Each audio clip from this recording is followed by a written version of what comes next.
I said when I ran for president, no one should be in jail just for using or possessing marijuana.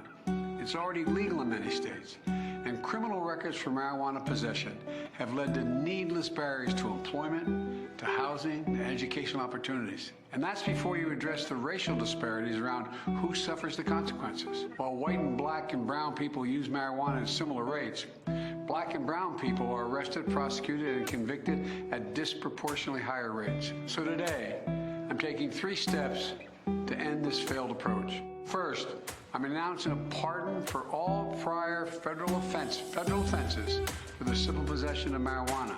There are thousands of people who are convicted for marijuana possession who may be denied employment, housing, or educational opportunities as a result of that conviction. My pardon will remove this burden on them. Second, I'm calling on all governors to do the same for state marijuana possession offenses. Third, the federal government currently classifies marijuana as a Schedule I substance, the same as heroin and LSD, and more serious than fentanyl. It makes no sense.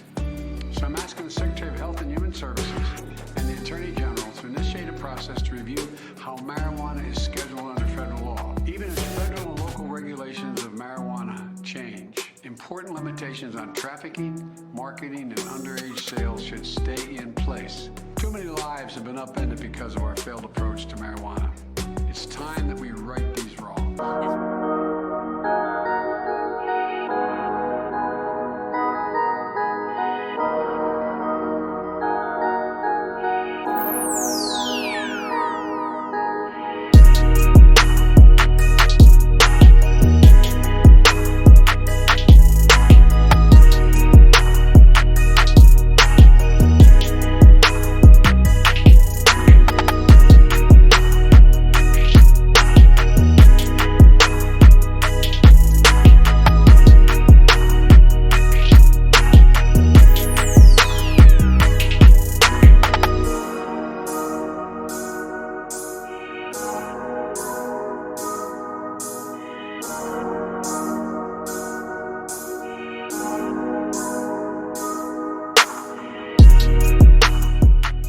What's up and what it do, ladies and gentlemen?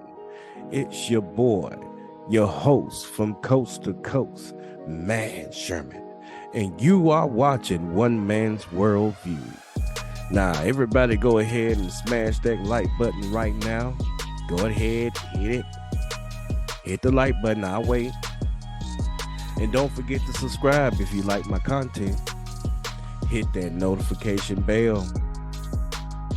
And most of all, I need everybody to share this with their family and their friends. And what I mean by sharing, just hit the share button. Pass the link around to your Facebook friends, Twitter, or whatever have you, or social media that you prefer. So, today I want to talk about a lot of things. So, this video could be kind of lengthy. You might have to go ahead and kick back, get your popcorn, get your drinks and everything, because we got a lot to talk about, ladies and gentlemen. Very important stuff that's been happening in the news, politics, foreign policy, and domestic policy, and all the other social things that could be going on. So what I like to do, I'm gonna run down a list here. I'm gonna start off with talking about Biden's speech here and all his hypocrisy, and he's talking about trying to make the laws better as far as marijuana prohibition, and I would like to push back on that video. And I also like to point out how hypocritical Joe Biden really is. And like I said before in my last video, Joe Biden is the most racist president in the modern times. More racist than Donald Trump, I would say. There are more people at the border in cages and kids in cages than there was up on the Donald Trump. You see, the Democrats, they always put stuff in a nice, flowery way, when the Republicans are basically in your face with it. So the reason why, I always rail against Democrats, because there's no need for me to talk about the Republicans. I talk about them sometimes, but there's no need for me. They talk about their own selves. They call their own selves out. But the Democrats, those are the sneaky ones.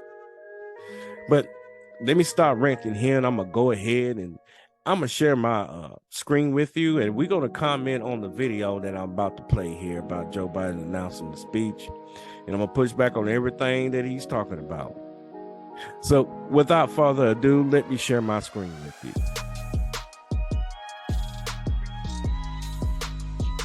All right, ladies and gentlemen, boys and girls, this is video. It is titled "Decriminalize and Deschedule. Advocates welcome Biden pardon, but demands more reform on cannabis laws."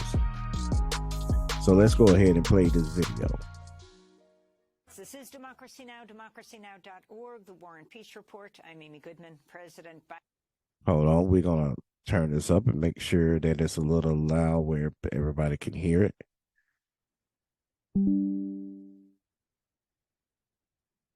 Yeah.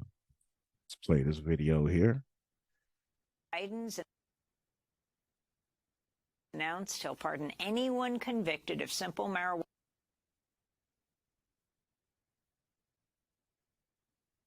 possession under federal law, in a major step towards the decriminalization of cannabis. Biden announced his plan in a video posted on social media.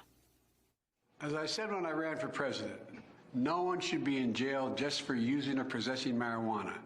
It's already legal in many states, and criminal records for marijuana possession have led to needless barriers to employment, to housing. Yeah, Joe Biden is sitting here, announcing this stuff as if he had nothing to do with this. He is the architect of the 1994 crime bill. But see, like I said before, that's what these people do. Problem, reaction, solution. They always causing the problem, wait for that reaction, and then try to offer the solution. You see, Joe Biden, like I said before, is probably one of the most racist presidents in our modern time. And, he's already want to give $37 billion, and already have, to the police state, to the State Department. He's also, giving the leftover COVID fund to the police. And what's so crazy about it? Let's just play the video, and I'll show you a little bit more here. Housing, the educational opportunities. And that's before you address the racial disparities around who suffers the consequences. While white and black and brown people use marijuana at similar rates, black and brown people are arrested, prosecuted, and convicted at disproportionately higher rates. So today, I'm taking 3 steps to end this failed approach. First, I'm announcing a pardon for all prior federal offenses for the simple possession of marijuana. And see, that's the game right there. He said federal offenses. Now, last time I checked, federal supersedes state law. The only thing that Joe Biden would have to do is deschedule and decriminalize marijuana federally throughout the whole entire country. But he's sitting here that he's doing this technocrat type of stuff, talking about he's gonna do 3 steps to alleviate this problem, when actually it's not doing anything. Let me show you what I mean. Thousands of people who are convicted for marijuana possession who may be denied employment, housing, or educational opportunities as a result of that conviction. My pardon will remove this burden on them. Second, I'm calling on all governors to do the same for state marijuana possession offenses. Third, the federal government currently classifies marijuana as a Schedule I substance, the same as heroin and LSD, and more serious than fentanyl. It makes no sense. So I'm asking the Secretary. So if it makes no sense, then why you just won't decriminalize and deschedule marijuana federally? Why would you have to take 3 steps, Joe Biden? Joe Biden is sitting here, Jim Crow Joe Biden, hypocrite Joe Biden, It's sitting here that he's going to alleviate and give pardons to people who was convicted of simple possession of marijuana, not trafficking, not all over the United States, just federally, not statewide. See, he's sitting up here playing a game, and the only reason why he's doing this because midterms are coming up, and he's trying his best to try to cater as many black and poor people votes as he can. And see, he knows that we get arrested. Black people get arrested 4 times faster than a white person would, 4 times more than a white person would, and consumed just if not more cannabis than black people. And he knew this. He knew this when after the 1994 crime bill had been in place a few years, they knew the results of this. Don't let the government fool you. See, the government always play this game like, ooh, we didn't know that, so let's do something about it. No, they know it before you do. And see, Joe Biden been playing this game a long time, well over 40 years in the Congress. This dude did a eulogy for Strom Thurmond, which is a known racist and separatist. Just did it. So, if he was hanging around with people like that all the time, what do you think? Let's continue the video. Secretary of Health and Human Services and the Attorney General to initiate a process to review how marijuana is scheduled under federal law. Even as what do you mean review? You already know how it's scheduled. You just sit up here and just told us how it was scheduled. This demented fool is trying to be intellectually dishonest. This is the only thing that I see that's going on here. And anybody who's not looking at what he's saying with the thoughts that I have of Joe Biden without the judgmental prejudgment of Joe Biden like I have he'll get away with this as if something to sound good. This man said simple possession federally. I don't know too many people who got stopped by an FBI agent and arrested for smoking a joint. Let's continue. Federal and local regulations of marijuana change. Important limitations on trafficking, marketing, and underage sales should stay in place. Too many lives have been... Last time I checked, there are no black people, only dispensaries in the United States. If it is, I know nothing about it. Put it in the comments if you know anything about it. Most of the time is multi-millionaires or billionaires that's going to get a part of this. And right now, marijuana is becoming legal all over the place. And who's the first one in the market that's being able to take advantage of that? You know it. Elites, millionaires, billionaires. But when poor people try to do it, you want to put us in jail. Ain't nobody go to jail with all these Oxycontin overdoses and fentanyl and all this other stuff that was in the pharmaceutical market. Why those guys didn't go to jail? Tens and thousands of people died from their drugs. But you still got people up in there for possessing a sack of marijuana is still in jail today. That's why I say this guy right here is such full of shit. And I do not understand why Barack Obama made him vice president, other than they want to cater to the white racist vote. And I really think something is mentally wrong with these people. They make no sense in what they do. And he comes up with this marijuana policy, knowing that there's going to be a red wave in the midterms because the Democrats in Congress has failed the people. So they're looking for anything to inch through. And see, this is about as far as Joe Biden probably go with this. When all he had to do, without the Congress approval, is just take marijuana off of Schedule 1 and decriminalize it, regulate it, and free all the people that were convicted on marijuana charges, trafficking, or just possession. Let's continue. Upended because of our failed approach to marijuana.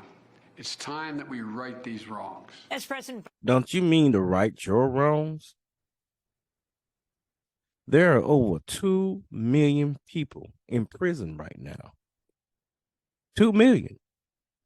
And it's because of your failed crime bill policy in 1994 is the reason why we the biggest incarcerated state in the whole entire planet.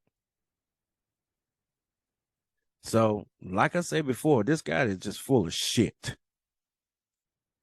Let's continue. Biden calls on governors to also pardon people found guilty of marijuana charges at the state level. We're joined now by Cassandra Frederick. She is the executive director of the Drug Policy Alliance. Thanks for being with us. Were you surprised, Cassandra, by this announcement? So often when you come to a point like this, the pardoning of all people convicted of marijuana possession at the federal level, it is grassroots organizations and alliances that have pushed something like this forward. Yeah, thank you so much for having me, Amy. I'm really happy to be here. I think we were open to the president's announcement for a really long time. Groups on the ground have been pushing for us to get to a place where we're descheduling, decriminalizing, reinvesting in communities, and really leaving cannabis prohibition behind. And so the president's announcement yesterday was an opening gesture to a much broader conversation. Well, before. And what she means by that is that it just don't go far enough. It's a opening to conversation. I think she was just being nice. See, you have to understand one thing. When it comes to being convicted for marijuana charges federally, not too many people fall in that category. So who's it helping? Other than spitting out flowery rhetoric to make something sound good, so it seems like that you don't look so bad. That's what it seems like to me. If Joe Biden really wanted to do something, if he really wanted to make a change, like I said before, he will take a pen, sign in the policy that marijuana is no longer a Schedule I drug. Then turn around and decriminalize it. But he's not serious. Let's continue. Before we talk about that broader conversation, explain what it means. He's talking about federal charges. Anyone convicted of federal charges of pot possession are pardoned. So who does this include and who doesn't it include? So it's important to contextualize that these pardons actually remove legal barriers to things like employment, housing, licensing, public benefits. And this is an arena of around 6,500 people. Did you hear what she just said? Only 6,500 people is going to be affected by this policy. It's a whole lot more people that's been convicted of marijuana charges than 6,500. This is just federally. This is just simple possession. So who is it helping? Again, who is it helping? Let's continue.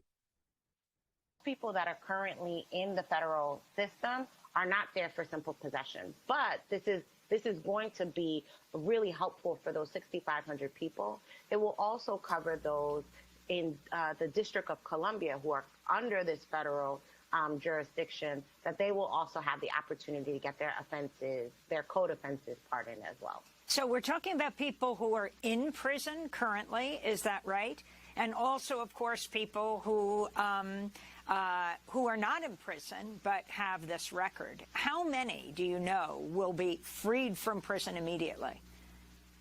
So what we have found is that there are not that many people, if any people, that are currently in the federal system currently.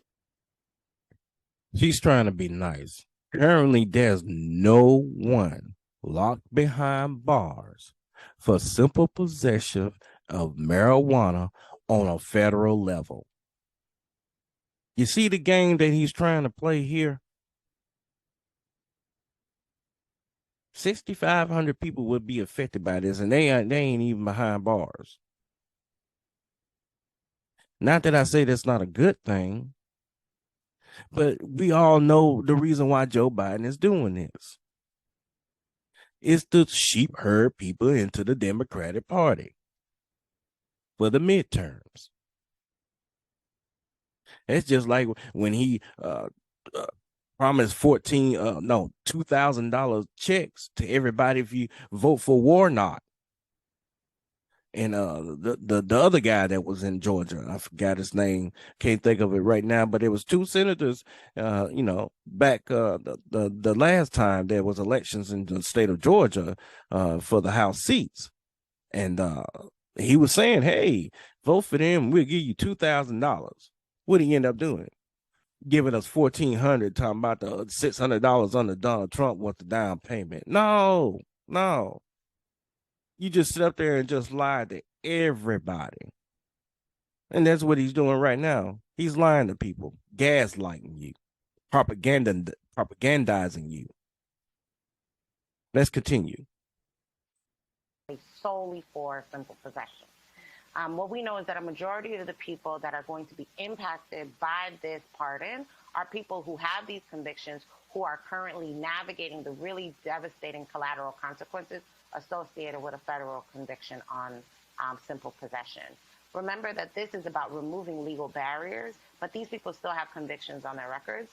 And the other thing that's important is that that non-citizens were excluded from this, which is really unfortunate because people who are non-citizens, cannabis is one of the main reasons why people are detained or deported. So as I said, this is an opening gesture for what we are pushing for to be a broader conversation. Let me elaborate on that further with a... Let me elaborate. You know, number one, I just don't understand why people even voted for Joe Biden. Joe Biden is one of the most racist, hypocritical people I have seen in the political sphere in a long time. He has a son named Hunter Biden, and I don't down anybody for doing any type of drugs or anything. That's your business. You do what you want to do to your body as long as you ain't hurting nobody else. But the thing about it is the hypocrisy of the Biden family. See, Joe Biden won't put his son in jail, and this man been on video weighing crack, partying with prostitutes. Hunter Biden's also somehow, some kind of way, end up on an energy board for a Ukrainian energy company. And this dude knows nothing about energy at all. The only thing he knows how to do is party. But Joe Biden would forgive him all day long. And in the meantime, locking up every black person he can think about dealing with any type of drugs or any type of marijuana possession or crack cocaine possession or anything else. Anybody else, you're going to jail. But his son gets a free pass. That's the hypocrisy of these people. See, the laws don't extend to the elite because the law is there to protect the elite. It's to protect corporations' property. It's to protect the pharmaceutical companies and the millionaires and the billionaires. This police state, this what you would call the Patriot and the surveillance state, all this stuff is for poor people to be subservient to the government, to be, just for the government just to put their foot on top of you. Because they looking at everything that we do, say. These folks got technology where they can just zoom through your roof and see you in HD color and see everything that you're doing and saying. That's how the surveillance state works. But when it comes to Hunter Biden, He's not going to be held accountable. You know why?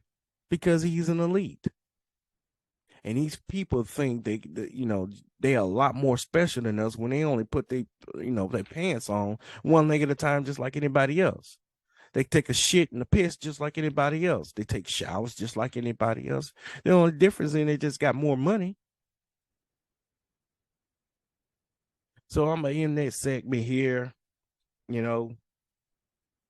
I think I did enough complaining. But people, I need you to wake up. I need you to make better choices when you go to vote, if you do vote.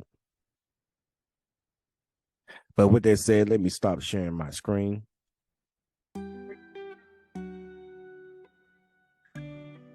Look at my camera messing up there.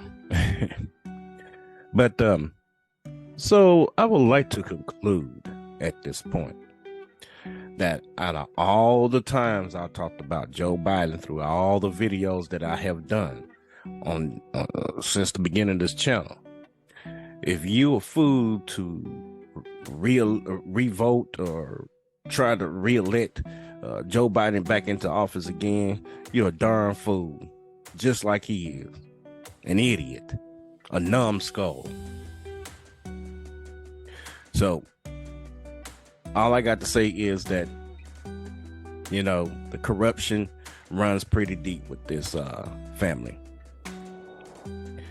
I mean, like I said before, Hunter Biden, this crackhead son, there's no way impossible, logically, that man should be part of the board of the Ukraine energy company called Burisma. There's no way. So that lets you know that the Ukraine situation with Joe Biden, it really goes back kind of far. And, people, they ignore that. The mainstream media ignore that. I mean, it used to be a time where mainstream media held people accountable. I mean, just like in my video when I was talking about the hypocritical lying Joe Biden, go back and look at that video. It would show you back in the days how dishonest and racist and big of a hypocrite that Joe Biden was. As a matter of fact, there's video out there right there on the floor for him, talking about the crime bill, wanting to lock all the super predators up. That's what kind of language he was speaking, the super predator language. And we all know he was talking about black people and colored people and poor people. That's on the people that he was talking about. People that are marginalized in society. He wanted them away from his wife, away from his kids. They are in jail. Away from my mother, your husband, our families. But we would be absolutely stupid as a society if we didn't recognize the condition that nurtured those folks still exist. And we must deal with that. And how did you deal with that, Joe Biden? Keeping them away from your mother, away from your kids. Yeah, you put them in jail for simple possession of marijuana. People who weren't even thinking about your mother. People who weren't thinking about your kids. See, the only thing that this dude wanted to do is lock up as many black people, poor people, and colored people, and working people up as much as possible. That's all he wanted to do. And his excuse was that we must deal with it. You haven't dealt with it since the 1994 crime bill. That's why we have the biggest incarcerated state right now. So again, as I was saying before, this guy is full of shit. But I'm going to go ahead and end that segment before I go on a rant about Joe Biden. Most of the time, it's not really worth it. But I do have to let people know what kind of powers that be that there are in high places. These principalities, these evil people in power. And Joe Biden is one of them. Sorry, I have no remorse for the guy. He has no remorse for my people. But that ends that. And Next thing I want to talk about is about the Democratic Party and the so-called progressives that are in the party. I tell you what, these people are a number. And see, when you're progressive, you're supposed, one of the main things that you're supposed to be is anti-war. But see, all the progressives and all the Democrats voted to send all those weapons to Ukraine. You know, they're $40 billion worth. So far, I think the count is up to almost $60 billion that they don't send Ukraine for weapons. And we all know that money didn't go to just weapons for Ukraine and aid for Ukraine. The industrial military complex got most of that money. Raytheon, Northrop Grumman, Lockheed Martin, Boeing, Hollenberg. All these people got that money. The people in Ukraine ain't getting under that money. That's why they're still suffering. But, you know, the Democratic Party has not made it any better. And then when people try to call them out, they try to get attitudes. Try to call them out for their hypocrisy. So, to get this segment going, I want to show a video here about Alexandra Ocasio-Cortez getting called out. She's better known as AOC. I think she's District New York, District 14, 17 or something like that, somewhere in the Bronx. She is one of the House representatives in that area. And I just want to show you the hypocrisy of these people and the type of attitudes that they have. And we all know they are careerists. They are corrupt. They are already bought and co-opted by the CIA. But they all fooled us when they were running their campaign saying they were grassroots and they don't take money from corporations. But at the same damn time, since you've been in office, that's all you've been doing. Is doing the bidding of these corporations. So let me stop ranting. Let me go ahead and show you my screen here and show you what I mean. There's a nuclear war, which you voted to send arms and weapons to Ukraine. Tulsi Gabbard, she's left the Democratic Party because they're a bunch of war hawks. Okay? You originally voted, you ran as an outsider, yet you've been voting to start this war in Ukraine. You're voting to start a thermonuclear war with Russia and China. Why are you playing with the lives of American citizens? You're playing with our lives. There will be no neighbors if there's a nuclear bomb. You voted to mobilize and send money to Ukrainian Nazis. You're a coward. You're a progressive socialist. And that's the thing about it, ladies and gentlemen. There's a couple of things I would like to point out. He said there would be nothing else would matter. Nothing that she's talking about at this town hall. Get Medicare for all, fair wages for workers, stopping all these wars and everything. None of it matters if there's a nuclear strike. And then on top of that, you know, there's, I wouldn't even say a conspiracy. I would say it's true. The elite have bunkers. Yeah.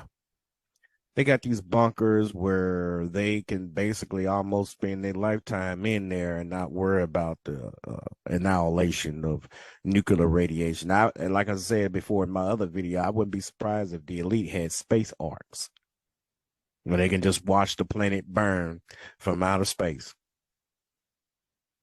So this is the reason why I think they're playing with our lives, because it really doesn't matter to them. Once they gather everything, all the technology, all the materials that they need to gather, they're just going to light a match and throw it right there on top of the planet and just burn it up. It might sound hyperbolic, but in my mind, that's where these people are. They are homicidal maniacs. In some cases, suicidal, homicidal maniacs. Let's continue the video. Are you against the war mobilization? He's telling the right truth. You have done nothing. Tulsi Gabbard has shown guts where you've shown cowardice. I believed in you, and you became the very thing you sought to fight against.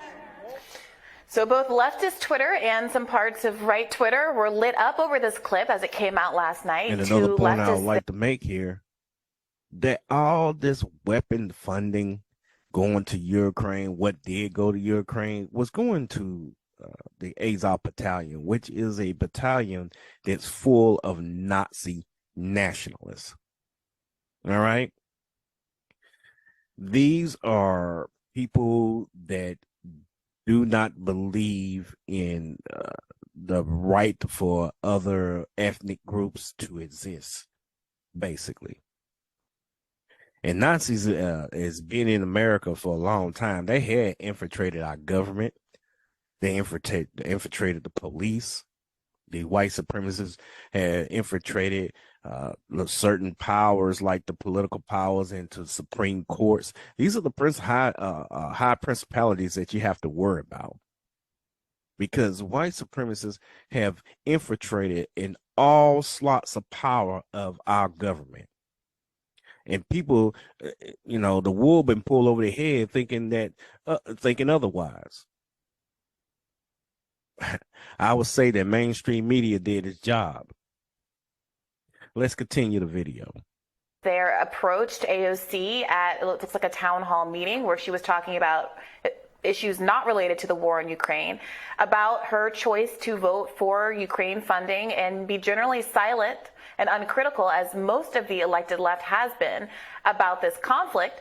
The protester said, none of this matters. We will have no neighbors if there is, in fact, a nuclear war, putting a pretty fine point on the conversation. And that's the thing about it, people. None of them address this situation with Russia, Ukraine directly on. You know why? Because they all been voting for war. So the hypocrisy obviously had rubbed off of Joe Biden like a disease, like the pandemic, like we just had. Everybody must have caught the hypocrisy SARS disease from Joe Biden, because progressives are supposed to be anti-war regardless. Now, a lot of people would say you're a Russian asset, or you're some kind of paid Putin asset or something like that, because your narrative or your framing is against the United States. But see, let me tell you how all this stuff gets started, and I'm going to be real brief with it. In 2014, the United States led a coup d'etat in Ukraine against a Democratic elected official, their president. That's when all this stuff got started. This is when Putin was really starting to feel threatened, because they wanted to expand NATO into Ukraine, which is bringing those nuclear arsenals closer to Russia's borders. So let's flip this situation around. What if Cuba was basically putting missiles and bringing in like South America and places like Cuba and Brazil and Mexico all into their little pact there? We call them the New Warsaw Pact. And he was putting missiles on their border. Yeah, we'd be running around with our hair on fire. But for some reason, Vladimir Putin is overreacting, huh?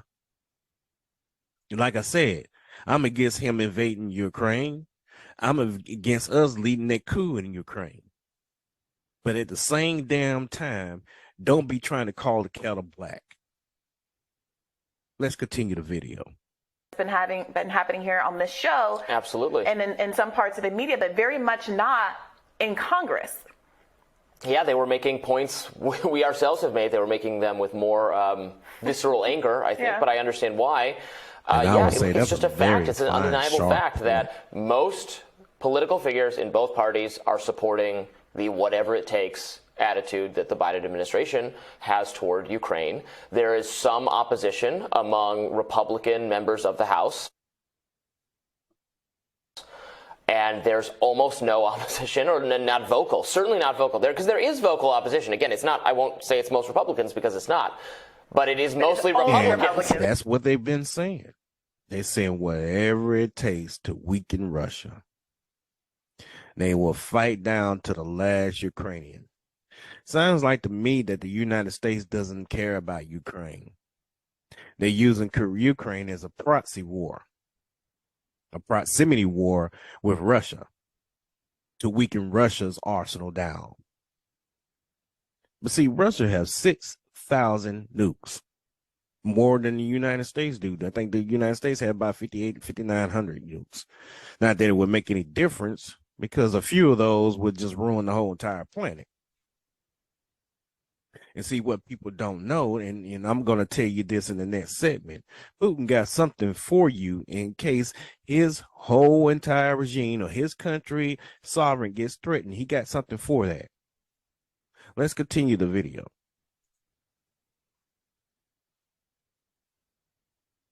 Right. Virtually only Republicans. I don't know why. Then we're forced to speculate, and I wonder how she answered that question. We don't have any footage of that. If you keep watching a little bit, she basically tells him that if he waits around, like she'll address it later, but not right now. And they keep pressing that this is urgent. Why can't you talk about it now? And she says to them, well, because you're being rude. You're being rude to everybody else who's here. And I don't know the full context of how this meeting was going, or if other people in the room were in fact bothered. And there's another thing about it. Jamal Bowman got confronted the same way by, I believe, the same guys here. And he said he would talk to him later on. And basically, Jamal just told him that we're going to continue doing what we've been doing, regardless. So they let you know right now that these so-called progressives are bought and paid for and co-opted by the CIA. It's right there in your face, people. And anybody that keeps on believing these politicians, something's wrong with you. The only question that I have, who raised you? Here's another example, ladies and gentlemen. IlhanOmar. Anti-war. I am anti-war. 80 billion to Ukraine is not anti-war. You heard what he said? 80 billion to Ukraine is not anti-war. I would have to agree. She voted on that, on every single bill to send weapons to Ukraine, escalating this situation. We are helping Ukraine defend themselves. Ukraine is killing its own citizens. We are helping people. And he's right about that. I don't know who was laughing in the audience, but that is true. They tying them up on poles, painting their faces green, and it was some kind of toxic chemical, and they're tied up against that pole or whatever for days and everything, and they die a slow death. In Odessa, in Ukraine, in Odessa, they had trapped a bunch of Russian-speaking Ukrainians in a building and set it on fire. This is the Azov Battalion. And since 2014, they've been bombing and shelling the eastern province of Ukraine, the Donbass, Luhansk and Donetsk.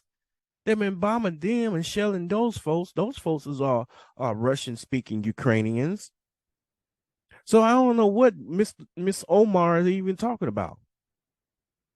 Either she don't know what's going on with foreign policy, or she's been intellectually dishonest. Let's continue.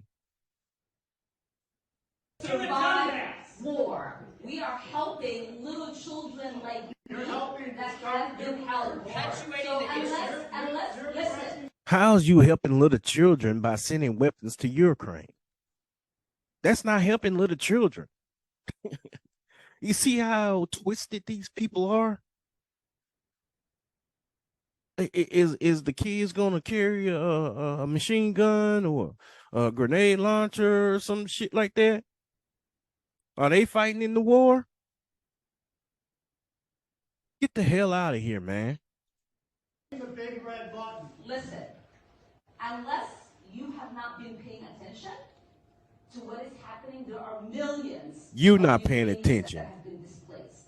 There are piles of bodies that are being found. How come you're not showing that same passion when it comes to Somalia? Aren't you an immigrant from Somalia? But yet you're silent on the United States involvement in bombing Somalia. See, this is another hypocrite. The hypocrisy has definitely rubbed off of Joe Biden, and they don't call it bad.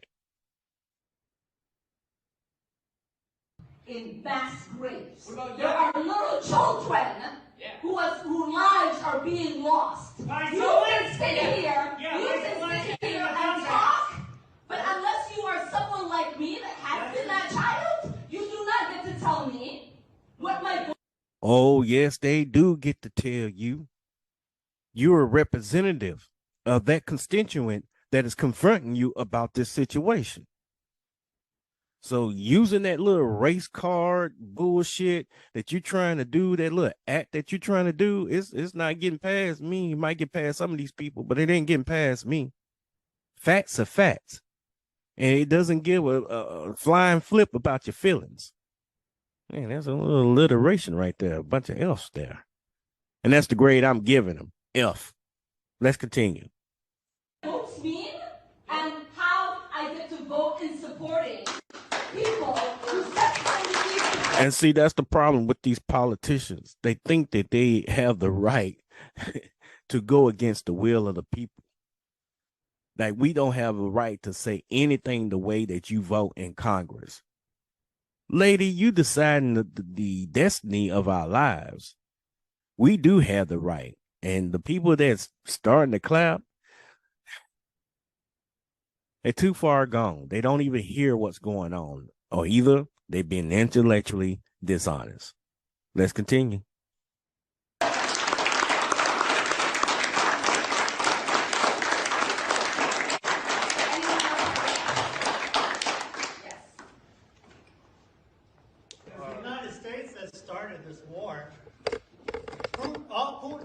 Was the same thing. There is no one that takes you seriously when you say the U.S. started. I can't take you seriously because you just sit there and just deny that fact. The United States started this war in 2014 with a coup d'etat against the democratic elected Ukrainian government. And you being a representative of Congress, you should know that. Liar. Started this war, you need to please.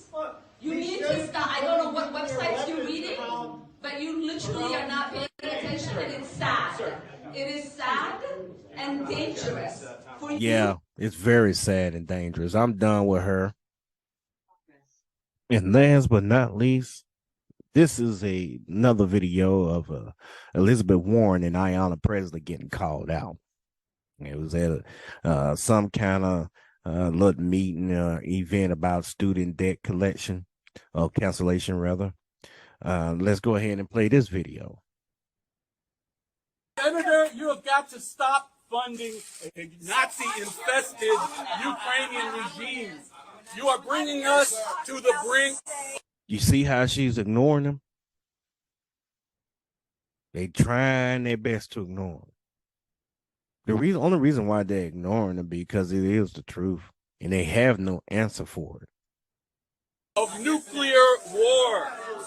You have got those billions could be used for a lot of good things here in the U.S. Instead of funding Nazis in Ukraine, they're preparing. Yeah, like fixing that water in Flint, Michigan. Like fixing the water in Chicago. Like getting clean water in Jackson, Mississippi.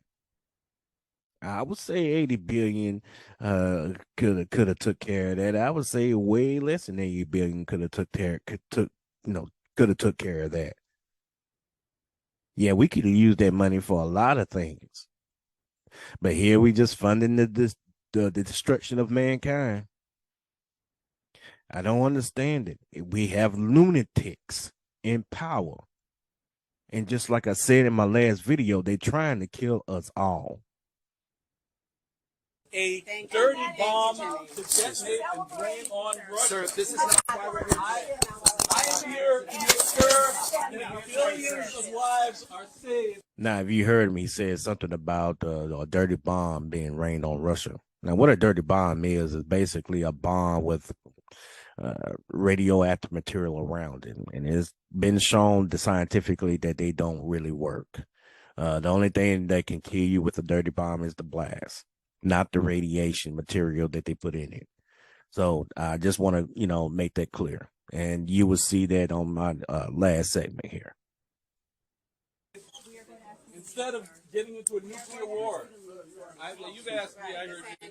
I will move toward the exit. And she look at him like she don't know what he's talking about. She voted for it. Black and brown too.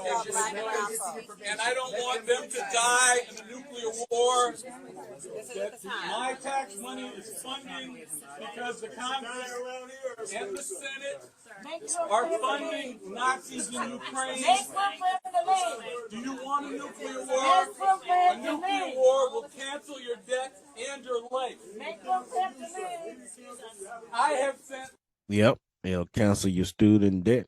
It'll cancel all your debt. It'll cancel all your plans. It'll cancel all the holidays. Yeah, a nuclear war, I would say, would cancel a lot of things, including our lives. Letters, I have sent email, I have made calls to these senators and congressmen. They refuse to respond. We are marching to nuclear war behind.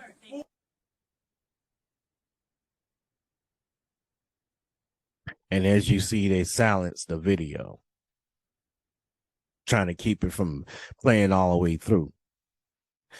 None of this matters if there's a nuclear war and we all die. In 2018, it was illegal. To run And all those people sitting there booing at this man are stupid, politically ill-informed.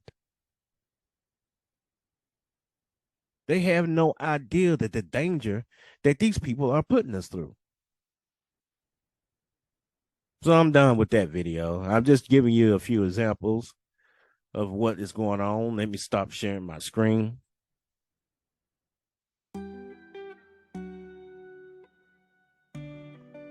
And ladies and gentlemen, do you know what is so crazy about this?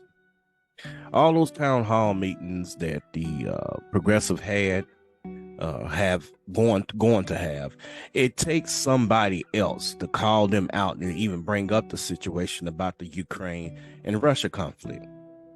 No, they talking about other things like student debt, medical benefits, things are like,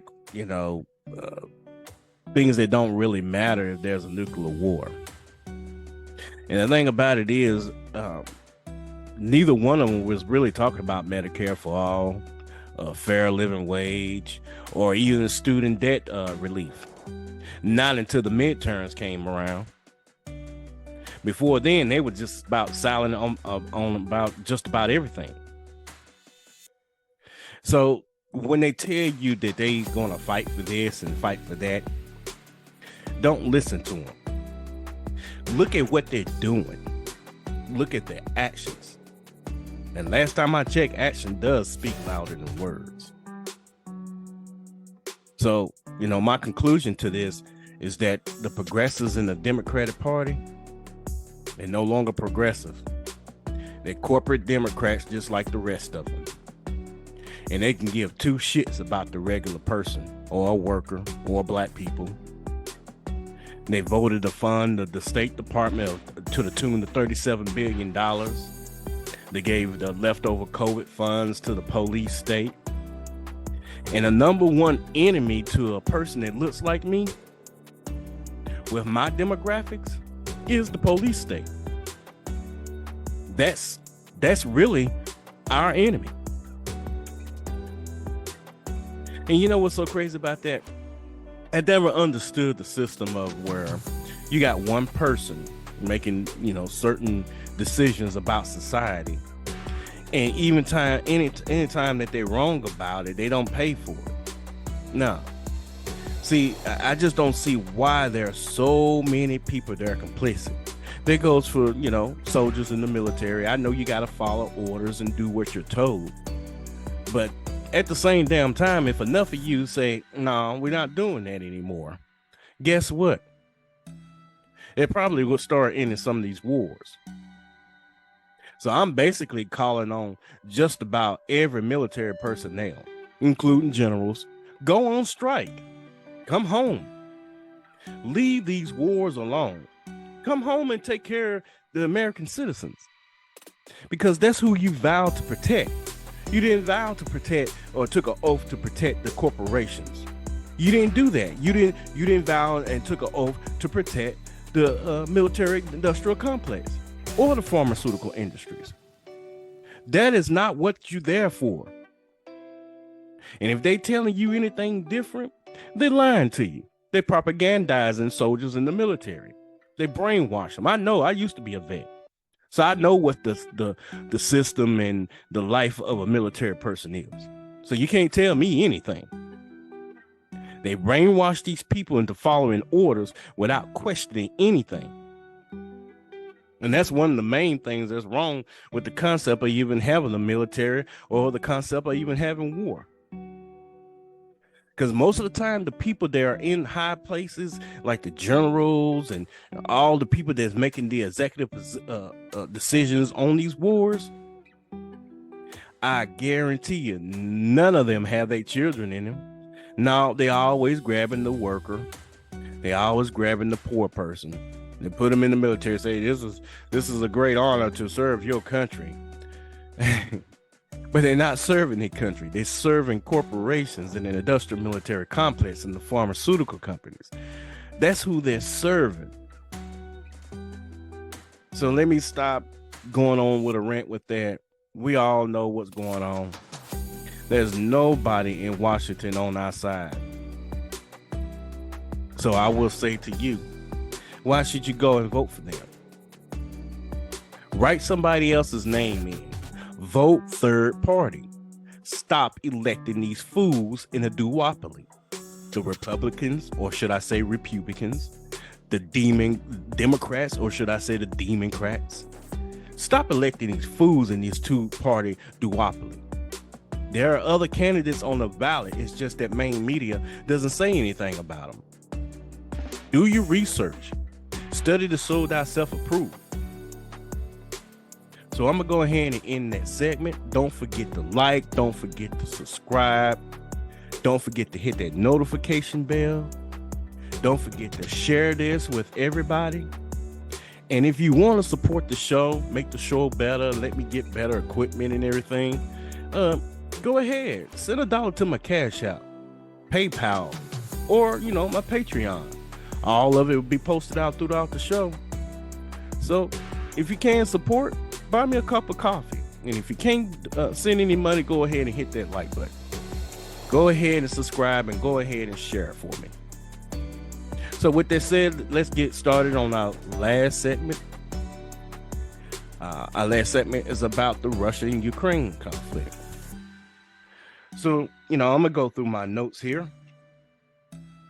And we're going to talk about this situation because it has gotten a little bit worse. Maybe a whole lot worse. And I would just like to say that something is about to, go down. I mean, the head on the zit is about to bust. There have been acts of terrorism to Russia, which is causing Russia to, be a little more harsh with the attack. See, at first, when Russia was coming into the country to do the special military operation that they was calling it, the only people they was really targeting is Azov battalion type Nazi Ukrainian soldiers. They were being very careful not to even hurt civilians, even though civilians did get hurt. They're being very careful. But now there's been a change in the war. Let me see if I can say this guy's name right. Javoka or Jarvoka. He's also known as the Cannibal. And Vladimir Putin basically gave control over the war to him. Now, my sources are telling me that Russia has strike power plants, and this I think it shut down around about 30% of the Ukrainian electrical grid.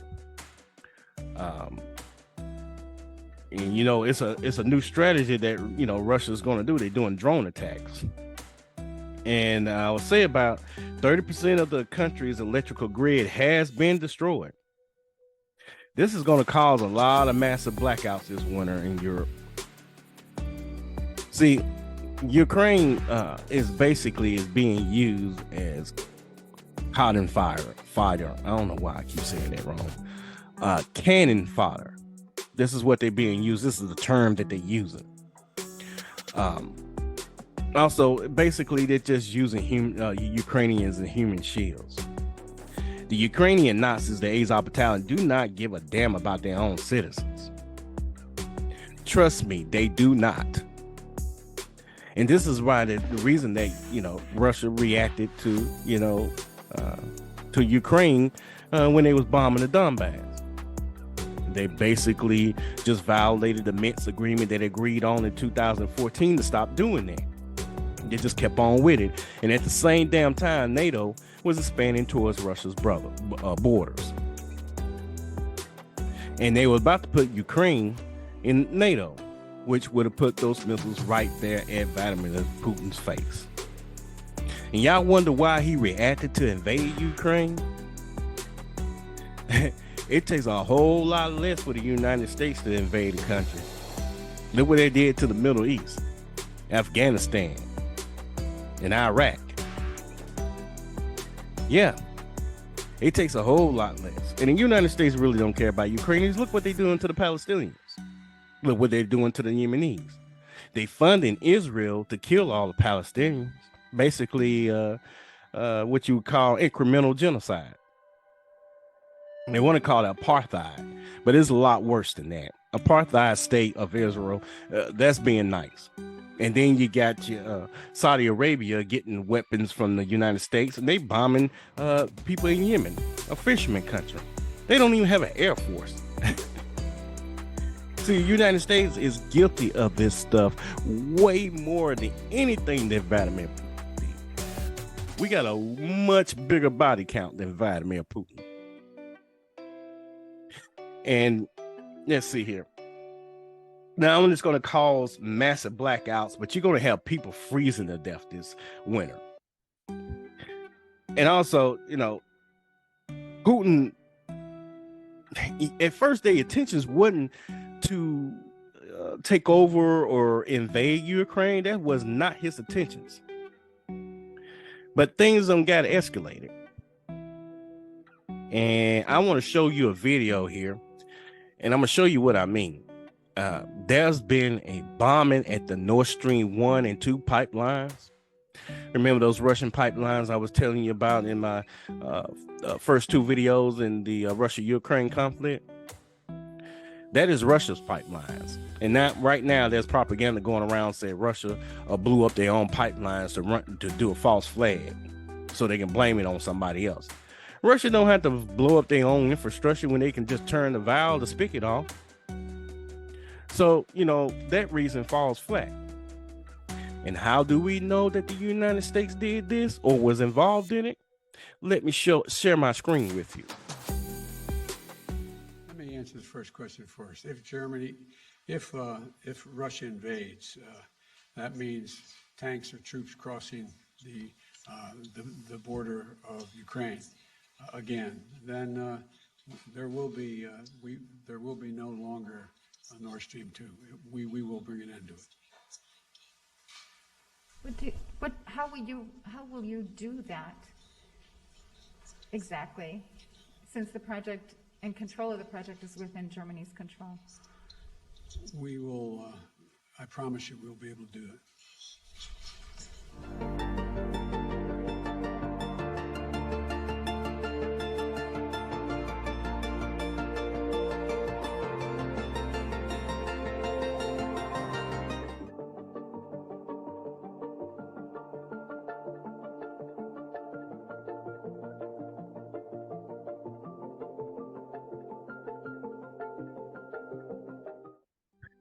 Yeah, did you hear what he just said? He promised that they're going to put an end to the Nord Stream pipeline if Russia invade Ukraine. So that lets you know right there, right off the bat. But there's other evidence. Like, say, for instance, Anthony Blinken, Secretary of State. He said it was a great opportunity. All right, my people, I want you to check this video out. We're going to comment on this video as it plays. And this right here will give you a pretty clean look of what's really going on with the United States, Russia, and Ukraine. So let's go ahead and play this video. And every video I do play is for educational purpose and for fair use. Pipelines have been victims to what is now being considered around the world as a sabotage attack. Who attacked the Nord Stream pipelines has not yet been ascertained, but everyone seems to have. And let me take that back. I want to show y'all something here. This is a pretty good, clean depiction or map of what the Nord Stream pipeline runs from. As you can see, it runs from this refinery from Russia. And it goes all the way up under the Black Sea, the Baltic Sea, and over here to Berlin in Germany. All right, let's continue the video. Is now being considered around the world as a sabotage attack. Who attacked the Nord Stream pipelines has not yet been ascertained, but everyone seems to have a fair idea of who could be behind the attacks. In the West, there is a wide political consensus on the issue. Everyone seems to have. And let me add this. This particular act right here is one of the biggest natural disasters in history. As I said before in my other videos, the military-industrial complex are the biggest polluters on this planet. They are the main cause of climate change. Let's continue. Have concluded that Russia blew up its own pipelines in a fit of utter madness. The rest of the world is not very convinced, though. They see little sense in assertions of Vladimir Putin destroying his biggest leverage against Europe. They see the United States as the biggest benefactor of Nord Stream pipelines being turned defunct. Now, raising even more suspicion, here's what U.S. Secretary of State Anthony Blinken had to say about Nord Stream pipelines being damaged. Ultimately, this is also a tremendous opportunity. It's a tremendous opportunity to, once and for all, remove the dependence on Russian energy and thus to take away from. So, just like I was saying before, as you can see, number one, Biden says that they will end the Nord Stream pipeline if Russia invades. Then once after the Nord Stream pipeline got destroyed here or damaged real bad, Anthony Blinken comes up on the scene talking about, oh, this is a great opportunity for us. Let's find out why. Vladimir Putin, the weaponization of energy is a means of advancing his imperial designs. That's quite an interesting statement coming from the American foreign minister. Not only is he openly stating the strategic opportunity in the destruction of the Nord Stream, he seems to be suggesting that the world may move on from this act of sabotage. The Nord Stream pipelines being damaged, perhaps to the extent that they cannot be fixed, indeed offers a tremendous strategic opportunity to the United States. Washington has been calling on Europe to shed its dependence on Russian energy for years now. However, Europe remained. That's because the United States want all that money. See, Russia was supplying around about 40% of the energy in Europe. And now that somebody sabotaged the pipeline, the United States sees an opportunity to sell Europe liquefied gas at a pretty good price. And what I mean by a pretty good price, I don't mean a pretty good price to Europe, but a pretty good price for the United States as far as that is concerned. Let's continue the video. Less than enthusiastic about abandoning cheap Russian fuels. In fact, entire industries in Europe came to directly depend on Russian gas. Antony Blinken has also confirmed that the US had now become, and I quote, the leading supplier of liquefied natural gas to Europe, highlighting that Washington was also working with European leaders to decrease demand and speed up the transition to renewables. Mind you. So do you still think that they're caring about Ukrainians? No.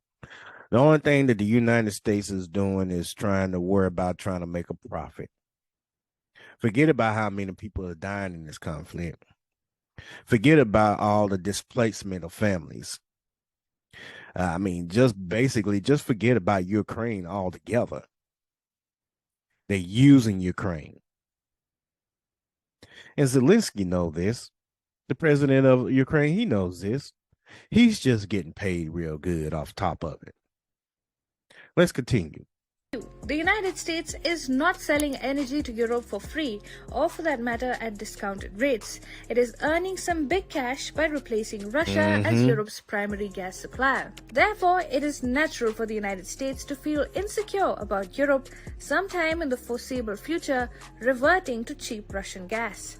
With the Nord Stream pipelines damaged, that possibility has been removed, and Europe has been rather permanently deprived of gas flows from Russia.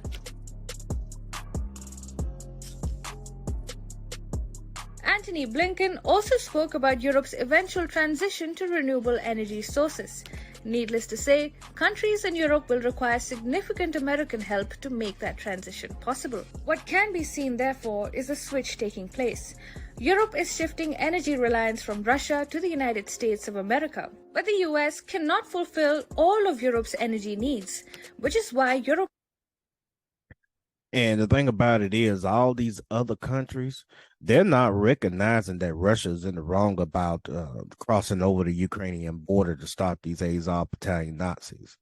The Africa won't heed to it. South America won't heed to it. Nobody's believing the United States because the United States has been doing everybody dirty. Everybody dirty since World War II. Let's continue. Europe is turning to the likes of Qatar, Azerbaijan, and countries in the Middle East to secure supplies. Azerbaijan, by the way, is currently in the news for allegedly committing atrocities on Romanian soldiers. For its aggression against Romania, Azerbaijan is not even being condemned by the same countries that have rained sanctions down on Russia for its invasion in Ukraine. Unlike all the aid that Ukraine is receiving, Armenia has been left to fend for itself, and a lot of that seems to be because Azeri gas is currently too precious for Europe. In light of Blinken's remarks, who do you think was behind the Nord Stream blasts? Do let us know in the comments. We all know who's behind it. Let me stop sharing my screen. So what have we learned here? It's obvious that the United States or the UK has something to do with the sabotage of the Nord Stream pipeline, which was supplying 40% of Europe's energy. Now you're going to have a bunch of regular working poor people freezing to death this winter. All because the United States want to stop Russia from selling liquefied fuel to Europe. And that's basically what this war is all about. It's a war about profit and resources. It's not about protecting people at all. So all these people who've been propagandized by mainstream media, thinking that this is a war for the good of the Ukrainians, boy, you need to stop watching CNN. You need to stop watching MSNBC. You need to stop watching Fox News, because all of them are bought and paid for by the same people that's funding this war. So they're going to propagandize you and tell you a bunch of lies unless you look into this stuff like I do. So with that said, I want to show you one more video, and we're going to wrap it up from there. Don't forget to hit that like button. Like I said, we had a lot to talk about today, and we went through a lot of stuff. But last but not least, I want to go ahead and play a video from one of my favorite progressive shows. That's the Jimmy Dore Show. And the UN inspector the former UN inspector, Scott Ritter. He's also an intelligence officer, former intelligence officer of the Marine Corps in the military. And he's on this video explaining to you exactly the present moment of what is going on with this war and what can it mean for you and me. So without further ado, let me share my screen with you. All right, good people. This is the last video. It's called Mass Casualties Necessary to Depose Putin, says UK Financier. And as the last video I'm going to play here today, and we're going to learn a lot here on this last part, and it's going to basically sum up everything I've been saying throughout this video. So without further ado, let's play the video. Hey everybody, it's the Jimmy Dore Show. I'm Aaron Mate, sitting in for Jimmy here with Scott Ritter, former Marine Corps intelligence officer and UN weapons inspector, author of the new memoir, Disarmament in the Time of Perestroika, Arms Control and the End of the Soviet Union. And his brand new Substack is at scottritterextra.com. So we're going to talk now about an individual named Bill Browder. He was born in the U.S., but he actually gave up his citizenship to avoid paying taxes because he made a lot of money in the 1990s in Russia when Russia was being looted under the advice of neoliberal U.S. Government advisors. But then Bill Browder got into a dispute with Vladimir Putin after Putin took power, where Russia claimed that Browder was evading taxes. And so Browder has gone on a personal mission to basically undermine Vladimir Putin, and he is the person responsible for something called the Magnitsky Act, which is a sanctions measure passed by Congress, which imposes sanctions on people who people like Bill Browder don't like. It's always someone in an enemy state targeted by the U.S. So Bill Browder is, for some reason, considered an expert in U.S. media, who's often consulted to go on television and share his opinion. But here he is actually speaking to Ukrainian state television, and this is what he said. You know, Putin, everybody makes calculations based on risk and reward. For Putin, the reward was elevated approval ratings and safety, and he ended up being wrong. And the trouble is that now there's propaganda, piece of propaganda number one. He said that Putin did this just because he wanted better ratings. So his people can feel all nice and secured. That is not the reason why Vladimir Putin went into Ukraine. And this is all what main media does. This is what corporate media does. It just completely dismisses the fact that the United States led a coup in 2014 against the Ukrainian democratic elected government.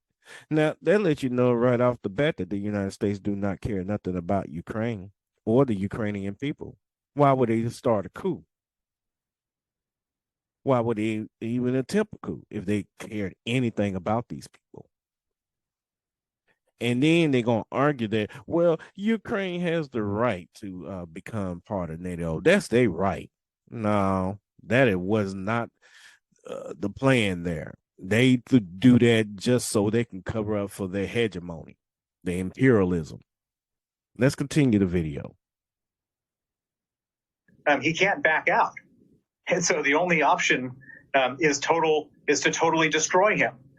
The trouble with that option, it is the only option, is that there will be many casualties on both sides in that process.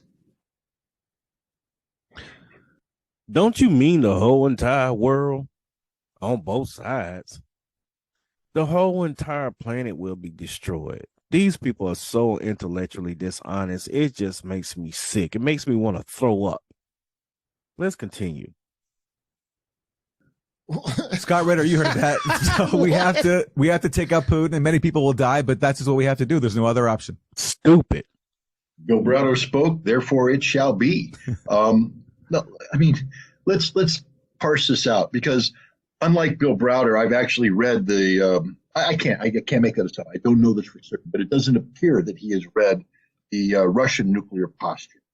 And one of the key aspects of the Russian nuclear posture is similar to ours, that if you attack the national leadership, if you seek to do regime change, a decapitation strike, the Russians will respond. And they have something that we don't have. It's called the dead hand, the perimeter system. This is literally a doomsday a setup that if, let's say, we launch a first strike against Russia, we take out Putin, as Bill Browder says, we have to take out Putin. He's a threat. And we take out everybody else, Shoigu, Gerasimov, we get them all. Dark Eagle works. It moves fast, hypersonically, hit them, killed them. We win. See, that's the thing about it is, they talking about Vladimir Putin as being non-negotiable,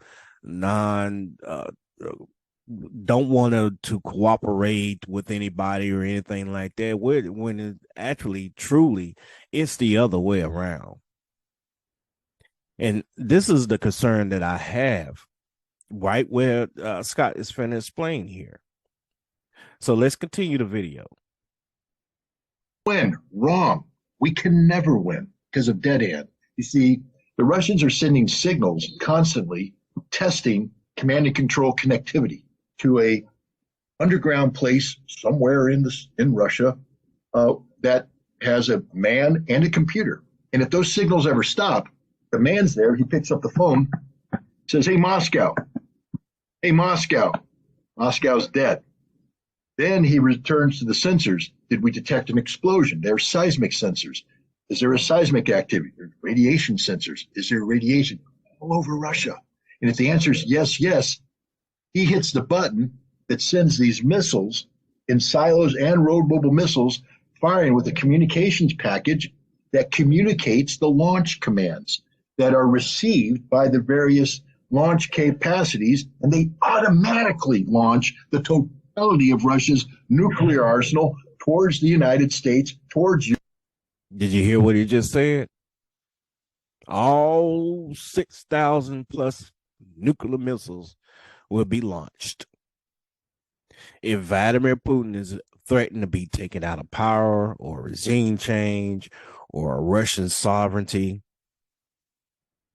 See, this is the kind of games that they're playing with our lives, people. They don't seem to be trying to take this serious, as if they got a way to escape all this in case it does happen. Let's continue the video. Europe towards any potential enemy automatically. You can't stop. And let's say the human gets killed. The system still works. It's called the dead hand for a reason. Now, is this theory? No. I personally was involved in inspecting missiles belonging to the dead hand system back in 1990. What he's talking about. It's as real as it gets. So, Bill Browder, shut up. You don't know what you're talking about. What you're talking about is danger. When you say many casualties, we're basically talking about every living person in the world. Watch the movie On the Beach. You'll know what happens to humanity when there's general nuclear war. Scott, we're going to wrap. So any final words for us, especially I'm wondering to people who are maybe feeling despondent at the sight of. And I'm going to wrap this up also. But this is coming from a UN inspector. He's been up close and personal with these systems that Russia has. So Scott knows what he's talking about.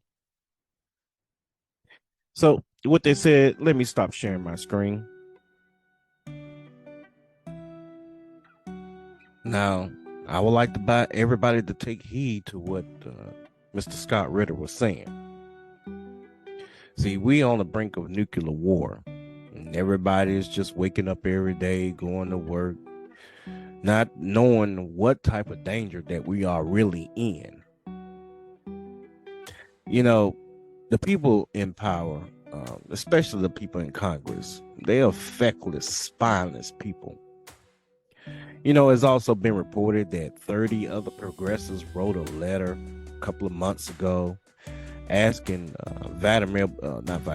asking Biden to, tone down the war by, using diplomatic means or diplomatic procedures to calm this war down. And then as soon as they sent the letter and the White House called them and said something about it, they retracted the letter. That's why they do call the AOC a coward. Every single last one of them are cowards.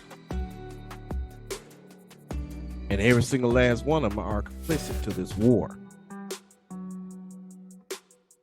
So my thing is that people, keep your eyes open. Keep your ears open. Stand up. Speak out. Because these people in power do not care nothing about us. They are leading us to nuclear war, the annihilation of mankind. And nobody seems to notice, and nobody seems to care. Except for the people who are really paying attention, like me. So, like I said before, I just want everybody to know that I make these videos to inform people who doesn't have time to discern or define what corporate media is telling them. I try to tell you in plain language. So, everybody, do not forget to hit this like button. Don't forget to subscribe. Hit that notification bell so you know when I'm dropping another video. And if you feel like you want to be nice to me, go ahead and buy me a cup of coffee. I got my Cash App, my PayPal, and my Patreon link posted out throughout the show. Right up there on the little TV screen in the corner there. So with that said, I want everybody to take care of yourselves. Thank you for tuning in. And I bid you a good morning, a good afternoon, and a good evening. Peace. I'm out.